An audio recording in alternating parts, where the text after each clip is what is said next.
Welcome back to Mujahid-Official 12. How to download Windows 11 24H2 version.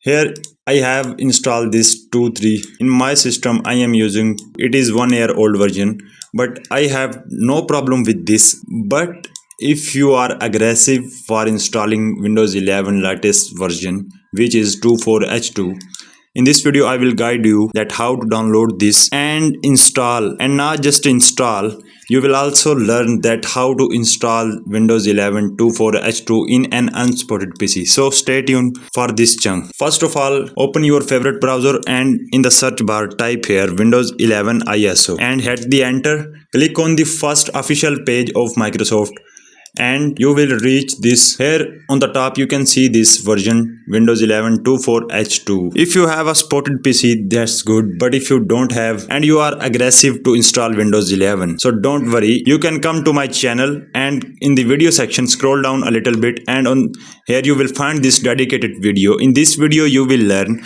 that how to download and install Windows 11 in an unsupported PC. So if you have a PC that doesn't support this version, after watching this video you will be able to install Windows 11 latest version in your unsupported PC. In this video I have shared an official way of installing Windows 11 in an unsupported PC. So go fast and watch this video if you are aggressive to install Windows 11 24H2 in your PC and especially if you have an unsupported PC. I hope my friend this video helps to you, and if it did, so make sure to give us a like and also may consider to subscribe, and not just to subscribe, ring the bell so that you my friend can don't miss out any other feature, tips, tricks or tutorials. So meet in the next one. Till then, stay tuned and make sure that you keep creating.